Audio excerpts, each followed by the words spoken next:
Hello, friends. This is The Wind in the Willows, Chapter 5, Mr. Badger. Rat and Mole waited patiently for what seemed a very long time.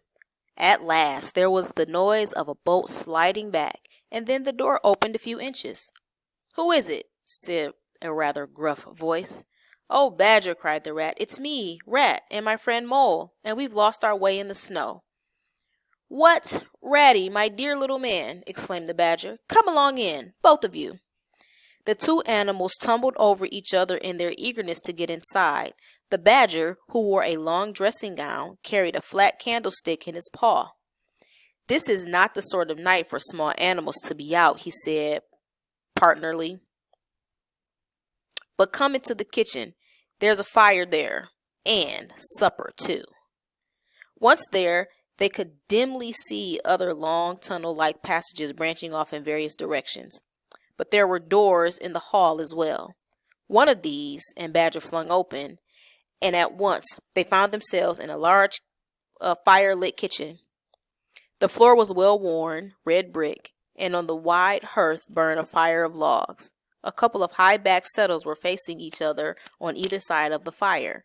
In the middle of the room, there stood a long table with benches on either side.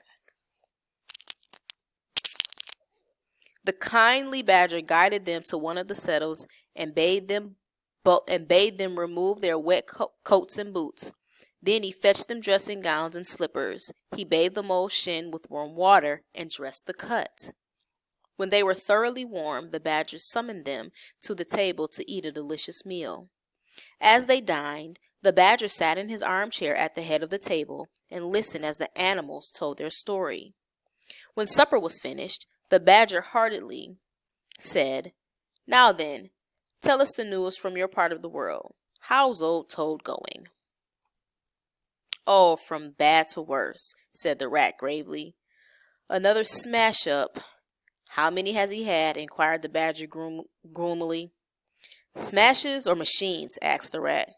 "Oh, well, after that, it's the same thing with Toad. This is the 7th.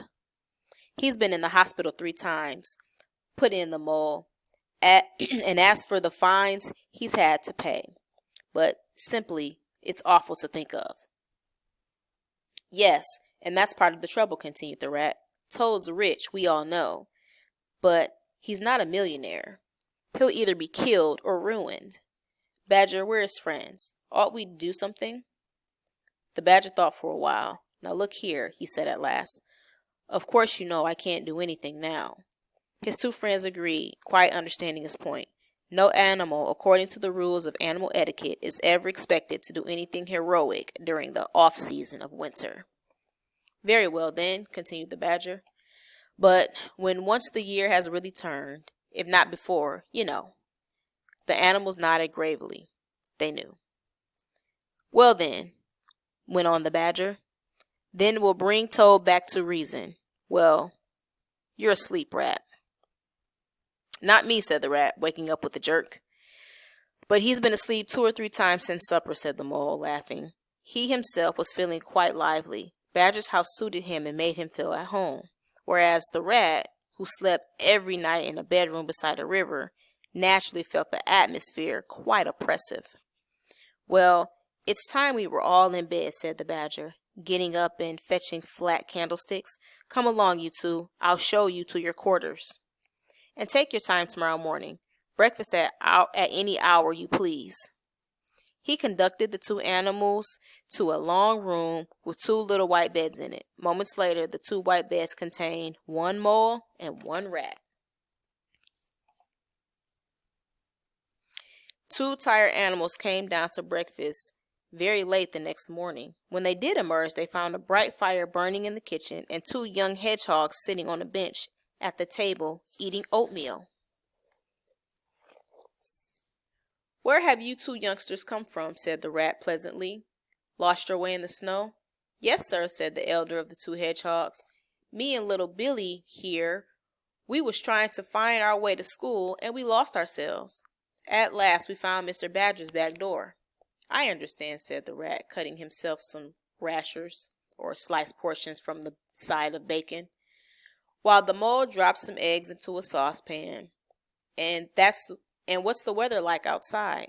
Oh, terrible, terrible bad, sir, said the hedgehog. Where's Mr. Badger? Inquired the mole. The master's gone into his study, sir, replied the hedgehog.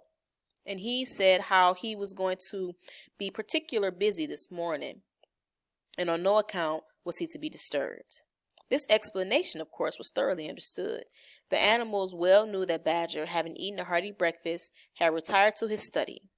Once there, he had settled himself in an armchair and was being busy in the usual way at this time of the year. The front doorbell clanged loudly, and the rat sent Billy, the smaller hedgehog, to see who it might be. Presently, Billy returned with Otter. Thought I should find you here, said the Otter. They were all in a state of alarm along the riverbank when you didn't return home last night. But I knew that when people were in any fix, they went to Badger. My, it was fine coming through the snow as the red sun was rising. I was about halfway when I came across a rabbit sitting on a stump. He told me that Mole had been seen in the wild wood last night. Weren't you at all nervous? Asked Mole. Nervous? The Otter showed a gleaming set of strong white teeth as he laughed. Never. Here, Mole, fry me some slices of ham. I'm frightfully hungry. So the Mole, having cut some slices of ham, set the hedgehogs to fry it and returned to his own breakfast while the Otter and the rat chatted about the riverbank. A plate of fried ham had just been cleared and set back for more. When the Badger entered, he greeted them all. It must be getting on for luncheon time, he remarked to the Otter. You must be hungry. Indeed, replied the Otter. The sight of these greedy young hedgehogs stuffing themselves makes me feel famished. The hedgehogs looked timidly up at Mr. Badger, but were too shy to say anything. Here, you two youngsters, be off home, said the Badger kindly. I'll send someone with you to show you the way. Presently, the others sat down to luncheon together. The Mole found himself placed next to Mr. Badger, and so took the opportunity to tell Badger how comfortable and homelike it felt to him. Once well underground, he said, you know exactly where you are. The Badger simply beamed on him. There's no scrutiny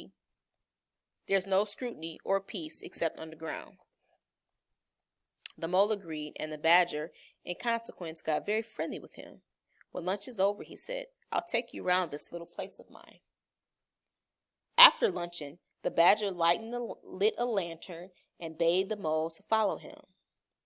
Crossing the hall, they passed down one of the principal tunnels, and the wavering light of the lantern gave glimpses on either side of rooms, both large and small. The Mole was staggered at the size. How on earth, Badger, he said at last, did you ever find time and strength to do all of this? It's astonishing. It would be astonishing, said the Badger simply, if I had done it. But as a matter of fact, I did none of it. You see, long ago, on the spot where the wild wood stands now, there was a city of people. Here, where we are standing, they lived. They were a powerful people and great builders. But what has become of them all? Asked the Mole. Who can tell, said the Badger. People come, they stay for a while, and they go. But we remain. There were badgers here long before the same city ever came to be. And now there are badgers here again. When they got back to the kitchen, they found the rat walking up and down. The underground atmosphere was getting to his nerves. Come along, Mole, he said as soon as he caught sight of them. We must get off while it's daylight. It'll be all right, my fine fellow, said the Otter. I'm coming along with you. And if there's a head that needs to be punched, you can confidently rely upon me to punch it. You really needn't fret, Ratty, added the Badger. My passengers run further than you think. When you are ready to go, you shall leave by one of my shortcuts. Before long, the Badger led the way along the damp tunnel that wound and dipped for a weary distance. At last, daylight began to show itself through tangled growth near the mouth of the passage. The Badger, bidding them goodbye, pushed them hurriedly through the opening, and hastily made good and again the creepers and brushwood that surrounded it. All right, friends, that is the end of chapter 5. So you are going to, as always, have discussion questions to answer. So an example of one of your discussion questions is going to be, were your predictions correct about whether Mr. Badger shows hospitality to Rat and Mole? And I want you to tell me why. So from whose perspective is today's read aloud being told, right? Remember we talked about perspective, and I want you to tell me whose perspective it is being told from. And then I want you to tell me, or I want you to describe Mr. Badger's home. What were some of the words that you heard to describe Mr. Badger's home? Remember, Rat and Mole gave very different accounts of the feeling of Mr. Badger's home, and they described it a little bit differently. And I want you to describe the atmosphere of Badger's underground tunnels. So what did you hear when they talked about the tunnels underground?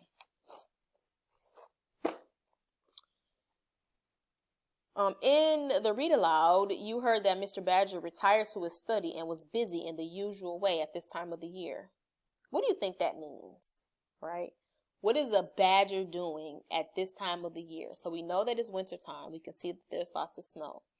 What does a badger do in the winter time? That's what I want you to think about. What does a badger do in the winter time? And we know that Rat is ready to leave Badger's home. Why do you think Rat is in such a hurry and so ready to leave Badger's home? So I want you to think about those questions. I'm going to put those questions into our discussion for today. And those are the questions I want you to answer in the discussion. All right, friends, that's all for now.